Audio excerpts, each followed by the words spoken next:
At the beginning of the roundtable discussion, we'd like to warm up. So I'm going to pose some questions to the panelists. And as I point to a particular panelist to ask questions, but I hope you will all chime in and then jump into discussions as we move along. Okay. So the first question I'd like to pose, maybe this time is Mario can start the discussion. So Linda started her talk with a picture from Interstellar movie. Now the question here is that what the heck is this thing? It's supposed to be a black hole, right? So it is supposed to look like this. So the question to Mario, and again, both Lisa and Linda can jump in, do these things really exist? Are they supposed to look like this? Can we really fall into this? What would happen when we fall into this?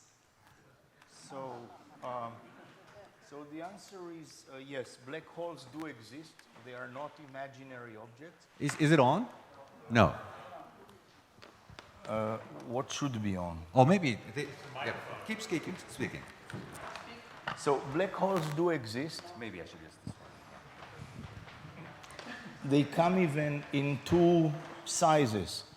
One size is stellar mass size. These are objects that have a mass that it's maybe 10 times the mass of the sun. And they are formed by the fact, well, I'm getting a lot of feedback here. Thank you. They are formed by collapse of massive stars. So massive stars, at some point, they lose their battle with gravity, and they collapse. And if they are more massive than a certain mass, when they collapse, the core, more massive than about 3 times the mass of the sun, then it collapses and forms this object we call a black hole.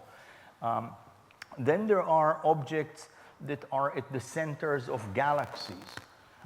For example, at the center of our own galaxy, the Milky Way, there is a black hole with a mass that is about 4 million times the mass of the sun. But with Hubble, we've actually discovered that at the center of almost every galaxy, there is a supermassive black hole. Some of them actually have masses that are a few billion times the mass of the sun. So yes, black holes are everywhere, essentially, in the universe. And are they dangerous? Do we fall into them? Well, if you were to fall straight into one of them, then I don't recommend that. Because you would undergo a process that in the professional jargon we would call spaghettification. Namely, because there will be a different force happening on your feet, let's say, than on your hole, you will be completely stretched out, and this will be the thing. So they are not dangerous in the sense that I say there is one in the center of our own galaxy. To the outside world, they actually act just like a mass that is the mass of the black hole. It's just when you get extremely near this region of no return that things become interesting. And also, time starts to go very, very slowly then, the more you get there. So, in fact, it would take you for an outside observer an infinite amount of time to actually cross that boundary. So these things about time flowing differently near black hole was one of the central themes of the movie. Lisa, can you comment on this? Is that real? Would time really get slower? Near a black hole? Yeah. Well, the question is always, it's relativity, right? So it's a question of how we measure time versus how others measure time. So yes, the way I measure time going into a black hole will be different than the way you measure time. So I personally don't know that I know that time is slower unless we sort of try to compare watches, and that gets very complicated, as you know. And one thing that what happens after you get into black hole is the picture Linda showed here. And so in this picture, what happens, the way I understood it, is that Mr. Cooper, who went into the black hole, all of a sudden, time becomes like space. You can go back and forth in time, like what we can do in space. Is there any scientific substance to this idea? Linda, Mario, Lisa? Well, I'll just say in terms of artists and writers responding to this notion, this interest in the interpretation of relativity as a block universe, that's strict, certainly on the part of writers and some philosophers, I think, the sense that this is the block universe as a continuum in which the past continues to exist and the future already exists. It's a rather deterministic model, but it stimulates a great deal of writing about time travel during the 20th century. So Kurt Vonnegut's Slaughterhouse-Five in 1969 is absolutely about this movement through space and time. And what was remarkable here, I think, is just the fact that it's given that Cooper is seeing his daughter's bedroom through these moments in time. And I had always thought that Robert Heinlein's 1941 story, And He Built a Crooked House, which is about a house built in the form of a tesseract that in a California earthquake folds into the fourth dimension, and it's such a wonderful evocation of the contradiction of what this space would be. This is a remarkable, I think, special effects suggestion of the complexity of experiencing this kind of thing. Do you think that this kind of thing would really happen when you fall into black hole? Well, I'm not going to talk about, but I'm just going to say in terms of time travel, you've probably seen a lot of time travel movies. And you might have noticed that they're really frustrating because in the end they don't make sense. And the reason they don't make sense is because they don't make sense. And you always wonder, like, why did they go back to that time? And like, how could this be possible that they changed this? And it's exactly the same problems that come up when you try to make a physical theory. So in principle, you can imagine things where time travel is possible, but it's very hard to imagine that we actually enter into those, because then you come up with contradictions, and those contradictions are real. So there could be some sense in which time travel exists, but it's certainly not the kind that would be there for novels or for movies, because that really doesn't make sense. Mario? So there is a huge difference between traveling forward in time and traveling backwards. So for example, traveling forward in time is easy. I mean, that's special relativity. I mean, if you just move fast, then time for you goes more slowly than for others. Or if you go to a place where gravity is stronger, then time goes slower for you than for others. So in that sense, if for everybody here a year passed, for you maybe only a week passed, and so on. So to travel into the future is easy. To travel into the past, this is where Lisa's contradictions happen, because, you know, there is this grandfather type paradox where could you travel back in time, kill your grandfather, and then you would never be born. So, you know, there are questions of this kind and so on. And we're not trying to ruin the latest Terminator movie, right? And people have struggled with this quite a bit and so on. Just concerning what she just said was that people have speculated, but this is a pure speculation, that black holes provide some sort of a gateway into a yet completely different space-time. Wormhole. Yeah, so that, you know, I don't know exactly how to test that, but in principle, you know, if that opens you to another new universe, then maybe you could get into all kinds of strange, bizarre things like that.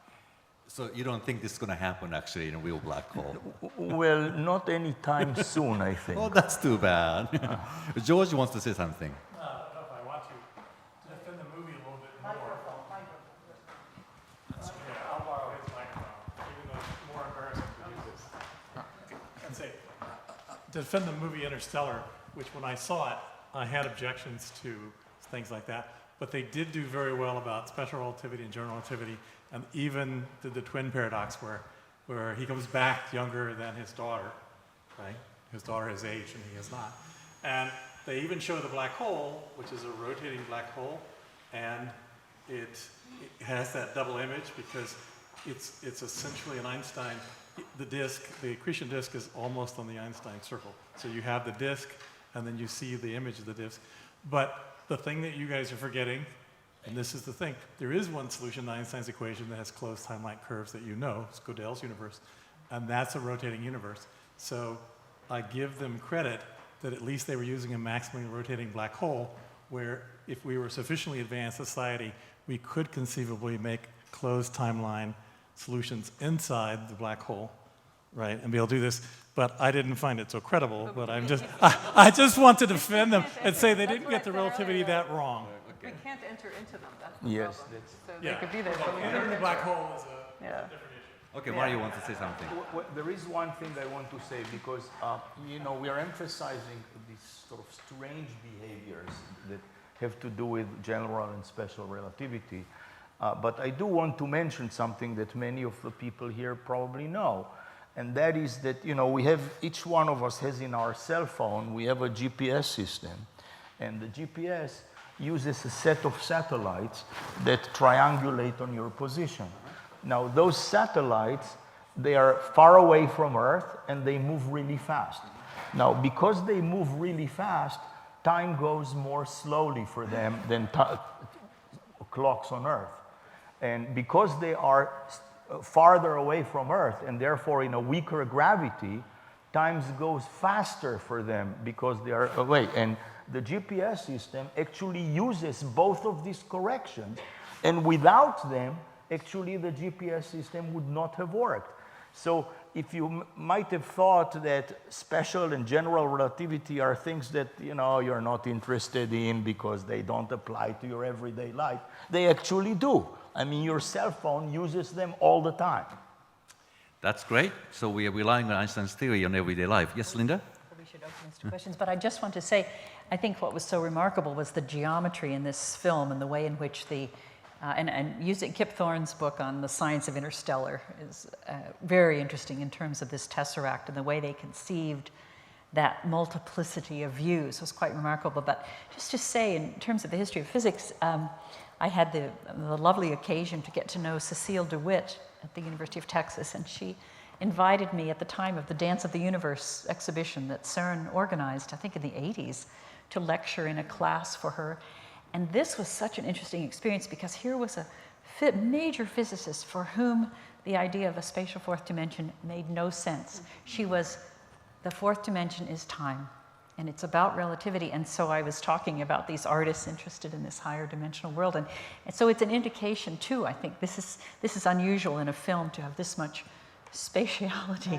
It's not just general relativity, it's also this real interest in complex space. So I was actually there at the inception of this film, and it was really interesting because part of the goal was to try to not necessarily do things that we knew were correct in physics, but things that clearly weren't ruled out. So they really did make a true effort to put in physics that could make sense. Actually, I almost got into trouble once about this kind of idea of going back in time. When there was a report that certain physicists discovered neutrinos go faster than the speed of light. I was home in Berkeley. I got phone calls from news reporters. So what does it mean, Professor Murayama? And I said, well, you know, this shouldn't happen. This is probably wrong. It's going to go away. But he insisted, what if this were true? Well, if something goes faster than the speed of light, you can send signal back to past. Oh, that sounds like time machine. Oh, I kind of like that. And that portion made a headline newspaper. Murayama said, you can build time machine. My assistant got a lot of phone calls the next day. you know, we had a joke about that, which went like this. The barman says, we don't serve neutrinos here. And then a neutrino walks into the bar. Okay, so next subject is about this connection with extra dimensions and black hole. And when people hear about extra dimensions, this may be the first thing that may come up to their mind. There was an idea that if there are extra dimensions, the LHC experiment Fabiola is working on might create black holes, and that would eventually swallow up the entire Earth. Is that possible? Well, in quantum mechanics, everything is possible, even that a dragon will appear now and eat all of us. But the probability for that is so tiny that I'm not going to worry about it. So I feel the same about creating black holes that will eat the entire Earth in the LHC. I have a very good friend, Lord Martin Rees, who's a famous astrophysicist, and he once told me that he actually refrains from saying that it would not happen in the LHC because you know, he actually calculated with what precision do we know all the theories involved. And the precision is such that there is a tiny probability that this will happen. That's actually not true. Because we've actually made measurements via cosmic rays that tell us that, so even if you don't believe the theory, we know just based on observation that there's no chance. We know that no high-energy cosmic rays have ever done that. But if you actually look at the probabilities, and I looked at that, actually you cannot rule it out to say it's a zero probability event. Zero in the lifetime of the universe. In the lifetime of the universe. Okay. However, let me say, I mean, most likely, even if you create tiny black holes at the LHC, they actually evaporate very, very fast by Hawking radiation. So I would say, if you want to lose sleep over anything, don't lose any sleep over that.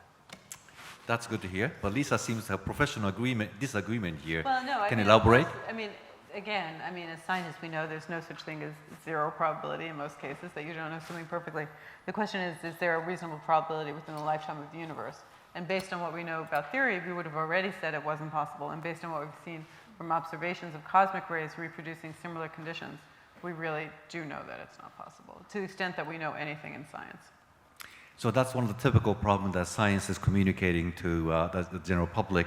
We rarely want to say it's impossible, would never happen. Only when there's even tiny bit of probability. That's probably not the case here, but nonetheless, we don't want to say it. That gets sort of misinterpreted.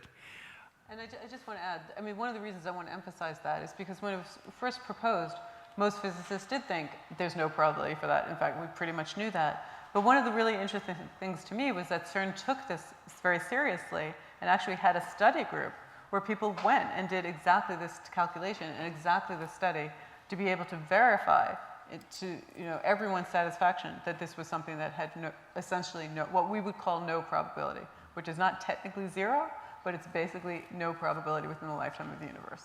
You may remember that Edward Teller, before they did the first atomic bomb experiment, he at one point said that the atomic bomb will actually ignite the entire atmosphere of the Earth. And that has actually then been calculated much more carefully because they weren't sure whether that could happen or not. Okay. The next question is actually to Linda.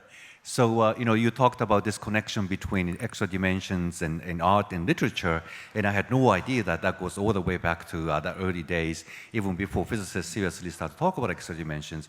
So what is the reason why people got interested in this? Were extra dimensions supposed to solve any problems for people? What was the fascination with that? So it's an idea that comes out of geometry in the 19th century, n-dimensional geometry, the notion that one can continue to add dimensions. And somehow in the 1870s, there begins to be some writing before Abbott about a two-dimensional plane world and this analogy. And in the 1870s already. There are some little articles. Cayley, the mathematician, speculates about this. And Hinton actually writes a story before Abbott does about this plane world.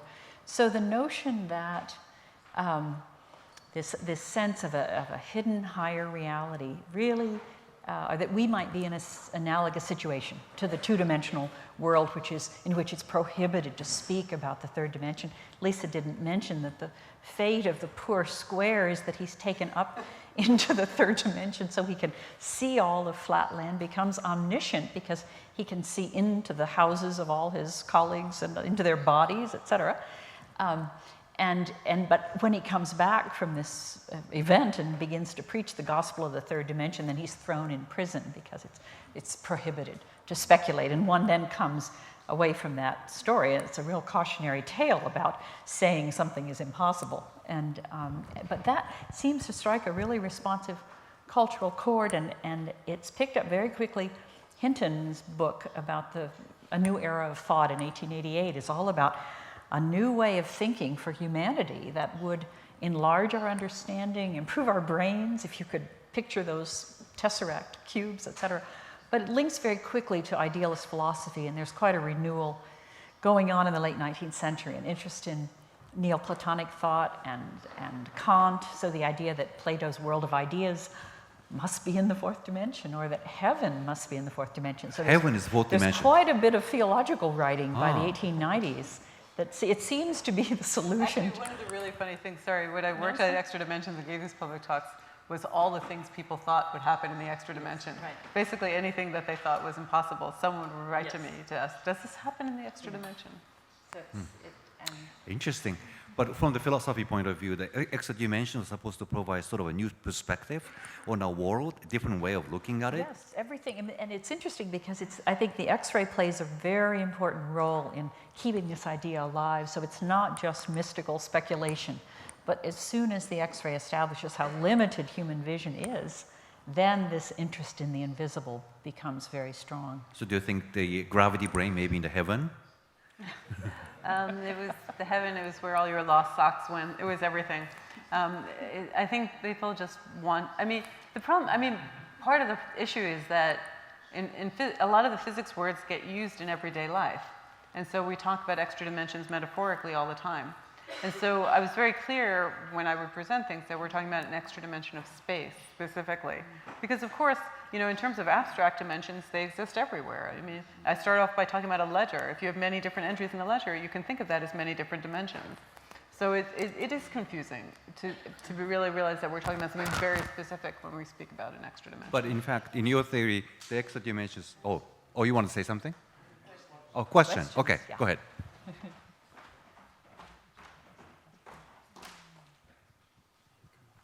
Quería preguntar, perdón, a Linda si quería preguntar a Linda Henderson si la moda que hubo que comenzó en el siglo XIX, por ejemplo, con fotógrafos como Nadar, y que la moda de hacer fotografías desde globos aerostáticos y que luego la adoptaron los impresionistas. Por ejemplo, Caillebotte fue uno de los primeros, pero Pissarro también hace vistas desde elevadas, pero luego es una modo de ver bastante fundamental en el siglo XX, como ha escrito Kirkendall en uno de sus recientes libros, por ejemplo, en las fotografías constructivistas, etc. Tiene que ver con esta idea de la nueva dimensión, de romper con esta manera de ver a ras de tierra, tradicional, tridimensional, y buscar otra dimensión extra. Gracias. Well, you bring up a very interesting point about the aerial view and seeing from above, and the balloon, which is then followed by the invention of the airplane. And it's very interesting the way these things become connected, that sense of transcending the limitation to the two-dimensional world. So for Malevich and these suprematist paintings, color masses in the fourth dimension, he's responding to popular interest in the fourth dimension, but also to flight.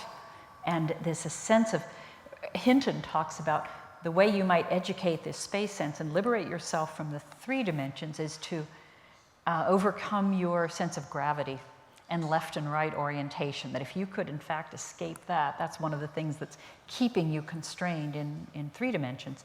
And so the airplane does this. And so very quickly this sense of transcending national boundaries and seeing from above sort of feeds this interest in the omniscient view from above. And in fact, for a four-dimensional eye, our bodies would be transparent. It would be like X-ray vision in the same way that the square, when he's above flatland, can see into those two-dimensional shapes, can lift something out of someone's house and it will disappear into nothing. The sphere comes into his house not through his front door, but simply appears. So that fascination, and there's a whole dimension of this also interest in ghosts. It's a great, support for stories about appearances from nowhere. So, but this notion from above, I think is very important. But certainly in kind of theories Lisa and Raman came up and when other people did, is that extra dimensions do provide us sort of a new way of looking at the problems in physics, how to understand the universe. So a little different perspective, right? So can you comment on what you gain by actually thinking about extra dimensions? Well, maybe Lisa will comment first since she... Well, I think the key point is that there could be connections that could be explained perhaps only in the context of an extra dimension. And that's one of the idea that, one of the really interesting things I should say though is once people thought about ideas in extra dimensions, it inspired additional ideas that could explain things even without the extra dimension. But there's some way in which some of these explanations involving an extra dimension were just much more beautiful and could explain properties that just would be really hard to understand otherwise. Because there are roots that are not possible. You don't understand how certain things are connected unless you add a dimension of time. And in the same way, sometimes you add a dimension of space and it shows connections that we wouldn't otherwise understand. There's a beautiful analogy that's used in this period to say that for a flatlander, the hand, the 5 fingers of the hand appear to be 5 disconnected things, and with that extra dimension, you suddenly understand that wholeness. Excuse me. Maybe I'll just add something. You see, Lisa had one of her slides showed these different brains and how all the other forces are forced to be in one brain. You know, like the electromagnetic force and so on, but gravity can escape into another dimension. It's a little bit like, you know, I can talk to you on my cell phone here, but actually the signal has to go through the satellite. So what happens is that you have this situation where we are stuck, you know, like electrons, they are stuck to flow in a wire. And so on. So you're stuck to that, but there is something else that happens in an extra dimension. So gravity does that. Gravity, our world may be stuck to this brain, but gravity escaped to another dimension. And so I remember that when we were having this problem with this little remote, you were complaining that maybe a signal is escaping into the 5th dimension. That's right, yeah, like gravity. So this novel, Flatland, came up quite a few times already. Can we talk a little bit more about this? If I understand correctly, this is kind of a social caricature. The working class people are triangles. If you go up in the rank, high-end societal echelon, you first become square, pentagon, and so on. Eventually to a circle, they are the noble people, right? So, the sphere, the circle are the priests. Okay. They're the top. So why did he have to use flatland, extra dimensions, as a metaphor to talk about this subject? This is for me. Well, this book, which I'm sure many of you have read, and perhaps operates on several levels. So it's a satire on the British Victorian class system. So it's a world, a very strict and structured world in which everyone's class is determined by their shape. Configuration makes the man, they say. So it's a horrible image of a society with no freedom. And I think part of this escape with the sphere is it's made more dramatic because suddenly this very limited world, very constrained, can be seen from above, and its limitations seen perhaps. So again, in this case, the extra dimension was supposed to provide extra perspective on how the societal structure worked. Yeah. Mario? Maybe you want to open it. Yeah, that's right. I see a hand up there.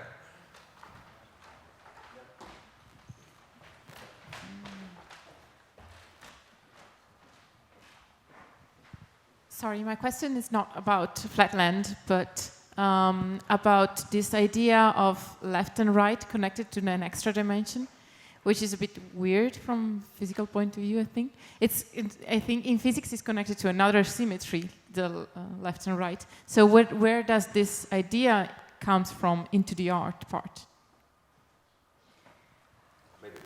Okay, I'll just say quickly, yeah, it's a fundamental issue that Hinton is talking about in terms of just being confined in one particular orientation. You're up, down, and you're left, right. So he suggests that one needs to kind of develop new ways of thinking about space. But this issue of symmetry, this is a case where I think it's so interesting in the parallels to physics in the sense of in the early 20th century, there was nothing anyone could really argue scientifically about why there must be a 4th dimension. Bragdon, who's such a believer and really advocating for this idea, the best argument anyone can make is the anomaly of left-right hands, right and left-handed spiral growth in nature, right and left-handed crystal growth. Smithson is very interested in this later on.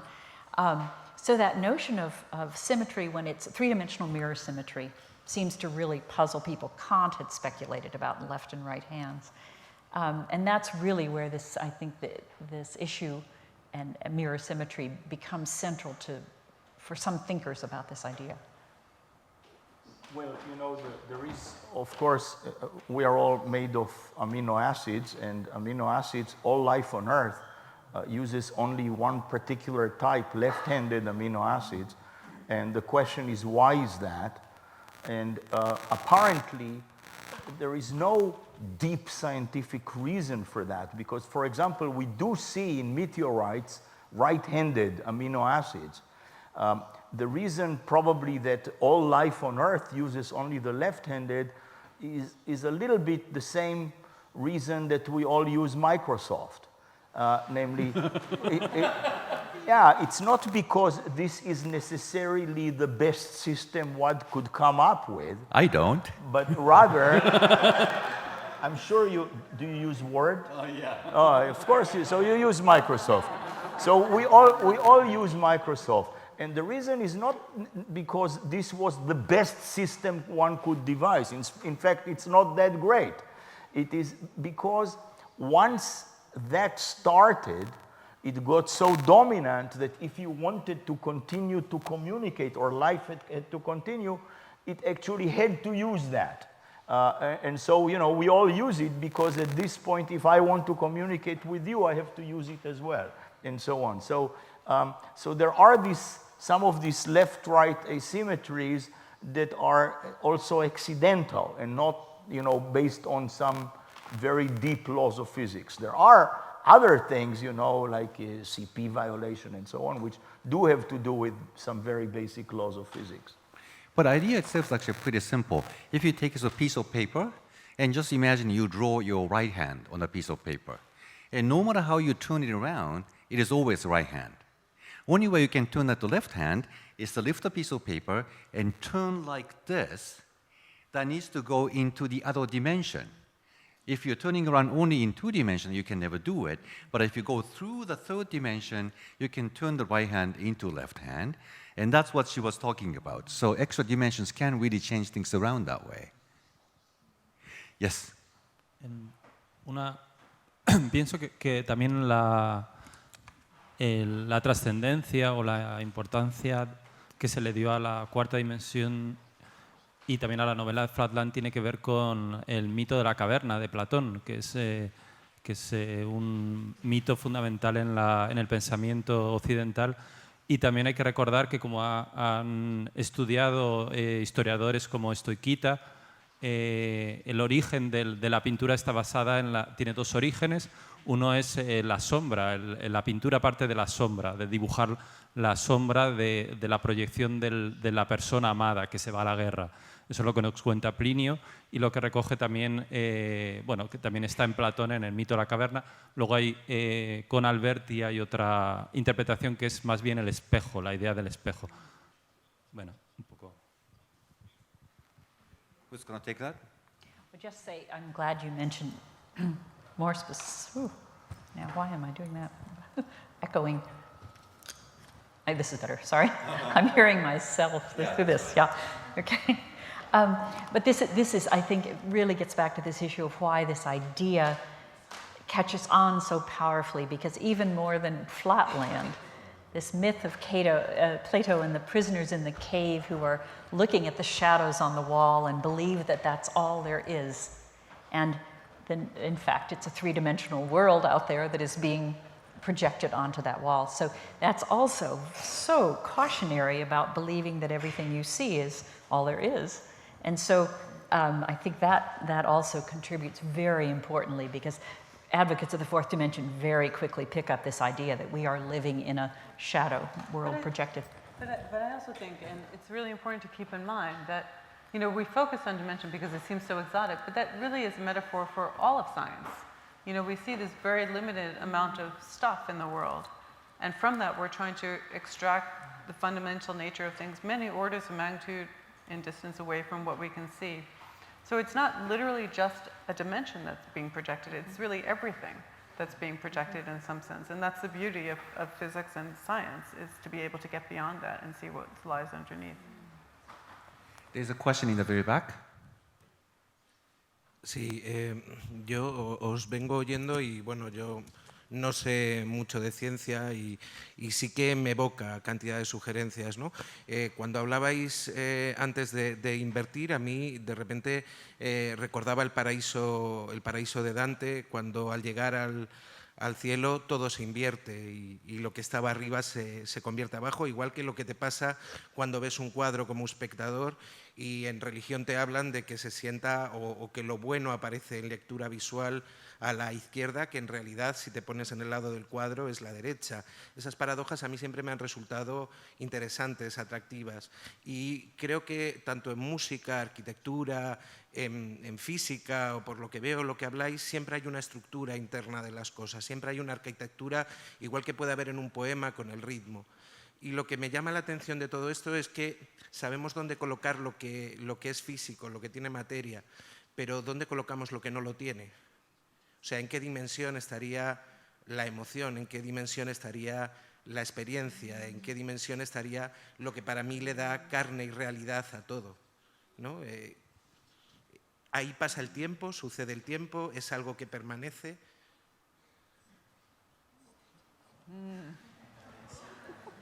Want to take it? I can, Okay, I can try some. Lisa? Okay, Good.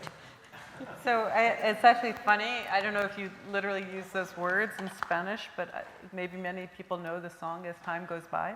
It's just funny that that was chosen because actually, although many people know it from the movie Casablanca, at least English speakers, it turns out that the song was originally about Einstein's theory. So if you actually look at, and the reason I found this out was when I was writing my book, I actually used quotes from songs and I thought, I'll use As Time Goes By, and I thought about the words and I thought, that sounds a lot like physics. That sounds almost too much. So I was wondering if I misremembered it. And I went and looked it up, and the original verse talks about things like new dimension, we want to relieve the tension and get away from the extra dimension. It's really funny. And so that's what As Time Goes By was referring to. It's just an aside. As far as your actual question, I think what people forget, and this is another reason it's really important to think about scale, is we're talking about the physics at a very fundamental level. But when you put together those ingredients from the very fundamental level, you get to very different sorts of things. You get, biology is not about fundamental physics in some sense. It's about putting those things together to understand the processes by which it works. So we don't necessarily need an extra dimension. The fact that we don't understand something doesn't mean it's an extra dimension. It means it could be some process that we have not yet figured out about how our brains work.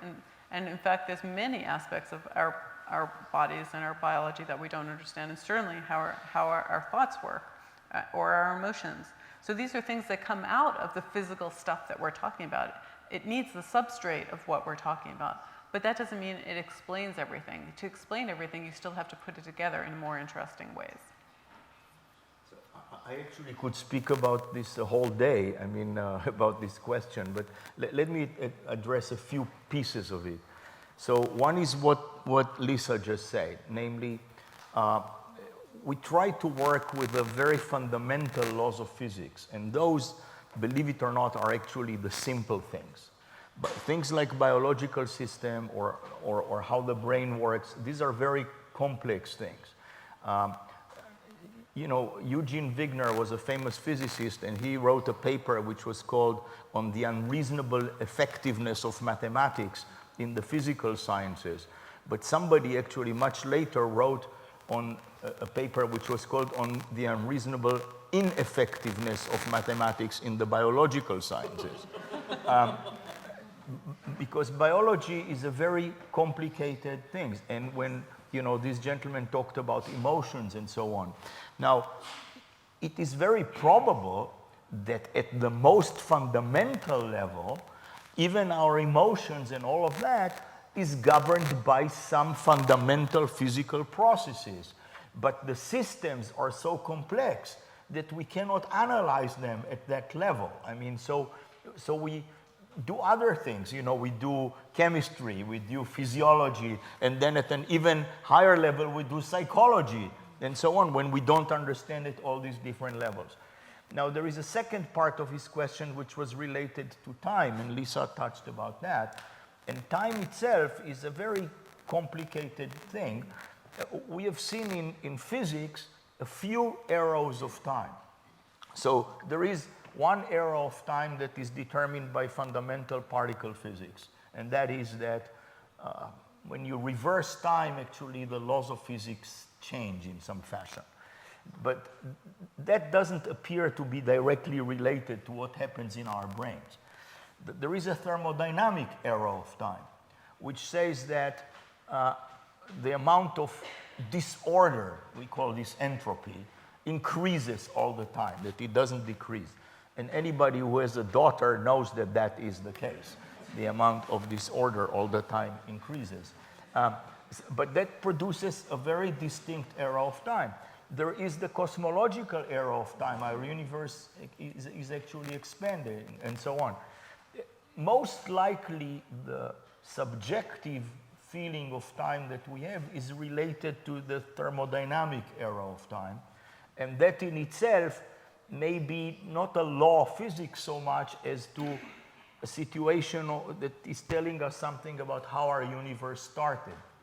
If you start from a high order state, you can only go to more disorder. Like if you take a jigsaw puzzle and it's all done, it's done fixed, but then you take the box and you start shaking it, you're not going to get it suddenly to reassemble itself. It will just go into more and more disorder.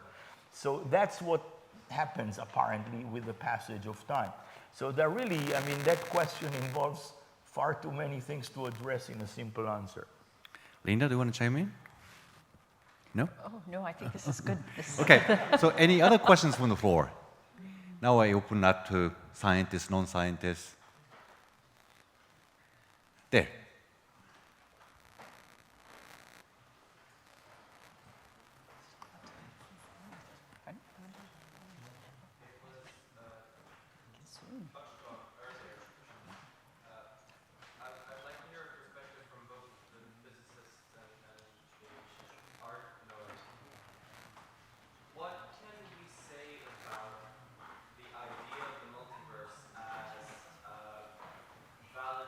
To physics as well as, I suppose, an approach to philosophy and art. I would want to know what your thoughts are on multiverses. So, okay, so I know many physicists who their blood pressure really goes up when they hear the word multiverse. I actually don't know exactly what Lisa's opinion on that is. The multiverse, there are some physicists who would tell you that that's where physicists raise up their hands in despair when they cannot explain something, and then they invented this multiverse. In particular, I mean, it came up with this fact that when you look at the strength of this cosmological constant, it is many, many orders of magnitude smaller than what you might have naively expected. So, the idea was, okay, well, there is this multiverse, and this parameter is not really determined by fundamental laws of physics, but rather it takes random values in all these different members of the multiverse. And we happen to be in one universe where it has taken this value, because this value allowed for galaxies to form, stars to form, and life to appear. Now, we know of things in the history of science which have worked this way. For example, Johannes Kepler was a famous astronomer, and he wrote an entire book trying to explain why there were 6 planets in the solar system and what were their relative radii. Only 6 planets were known at his time. And he eventually came up with an incredible model where he took the 5 Platonic solids and embedded them one inside the other, and the 5 solids plus the sphere of fixed stars created exactly 6 spacings, and he explained that that's why there were exactly 6 planets. Now, today we know that the number of planets in a particular system is not something that you should explain from first principles. It is really an accidental number based on the conditions that happen to be there and so on. But he couldn't know that. So the question is, how do you know whether something is fundamental or accidental? Now, my personal opinion is that we should do our best to try to explain things from first principles for as long as we can do it, because this, in the history of science, has worked well for us. But we should keep an open mind to the possibility that maybe some things are really different. And I'll add just one other sentence. From inflation, if inflation indeed happened, which is this stupendous expansion when the universe was a tiny fraction of a second old, it is almost hard to avoid forming an ensemble of universes. Whether that explains anything or not is a different issue, but it's hard to avoid forming such an ensemble. And also string theory hints to the possibility of many, many solutions. But again, whether that is something real or it just reflects our ignorance at the moment and so on, I don't know. So I think we should keep an open mind, but should try to explain things for as much as we can. Linda? Oh, I think I will pass, because really, artists today, I don't know of an artist who's actually trying to address this concept. We are still know so little about it. So this is a wonderful chance to hear from Lisa. Okay, so I guess I have some overlap with Mario's point of view. I'd say that other universes probably exist. I mean, why shouldn't they? Every time we think we're the only one, we're wrong. So very likely other universes exist. And by other universes, I mean regions that we'll never be able to communicate with for whatever reason. Things beyond what I call a cosmological horizon, just stuff that we could. So that probably does exist, and they could be independent, they could be evolving separately. The question is, as a physicist, do I care? And the answer is, I pretty much act like I don't. That's because I don't really think I can explain things. It doesn't mean that it doesn't explain anything. It's just that I don't really know how to test it. I don't really know how to solve anything that way. It doesn't mean that other people can't think about it. I mean, one of the things you do learn by thinking about multiverses, and I think it's interesting, is understanding better the accidents that got us here. That doesn't mean that they're accidents in any big sense, but it is interesting to understand what are the conditions that are requisite for the kind of world we have today. Doesn't mean it's the only possible kind of world, but I do think it's interesting to understand what those conditions are. So we do sometimes learn things by doing it. It's not necessarily solving any fundamental problems, but I do think it's interesting, perhaps, to think about what are the special conditions that lead to whatever we have here. I'd like to hear also from George Smoot. For those of you who happen to not know him, he's a Nobel laureate in physics who discovered the wrinkle of space and time that eventually led to the galaxies and stars we observe today. George, what would you have to say about multiverse? You heard me say I'm not on the panel. And I was glad I wasn't on the panel, so I didn't have to answer this question. and that's because there are two general, there's more than one idea of multiverses running around. There's the many worlds one, which is every time a quantum mechanics has to make a decision, a whole new universe gets generated, which is an idea from, I don't know, 60s or 70s, something like that. And then there's the idea that we have some quantum gravity or something, string existence in the early universe, and then inflation bubbles off many things that we would call our own individual universes in some sense. And that they're not completely disconnected, but there's no causal connection between them, except quantum mechanically you can principal tunnel between them, and it gets more complicated. So in that case, I would cite Feynman and say, you're going to take all possible paths, and so somehow they do communicate with each other, but it doesn't. So I have trouble with it. I have double trouble with the many worlds theory. I think it's really inefficient to be making a new universe every Planck, instant. It just seems to be very inefficient way to be running the universe, creating, and the action of the universe has to be zero for that to make sense. That the total energy, the total everything of the universe would have to be worth zero, so that you could just be making them all the time, right? And it just doesn't make a lot of sense, but it comes up with something that I referred to in the private conversation earlier, which is you can do these theory about free will, And the only way you can have free will is if every time a quantum mechanical decision is being made, it doesn't affect the future. It only happens there instantly, and only with the information that's right there instantly, and it doesn't create a whole new universe and everything else. Otherwise, the whole concept of humans having a choice in the universe goes away. It's just like the idea that the past and the present always exist. They all exist, and there's one of them, or millions of them, whatever. It's a very different situation. So there's just things that I don't like about the many worlds. The multiverse, I don't have nearly as much trouble with. However, often people use the multiverse to do what I call the strong anthropic principle, which is they say each one of these little universes that buds off the quantum thing had a different set of constants, and therefore, because we exist, you can predict what those constants should be in our universe as opposed to other universes. And again, that doesn't seem particularly efficient to me as a way to make it.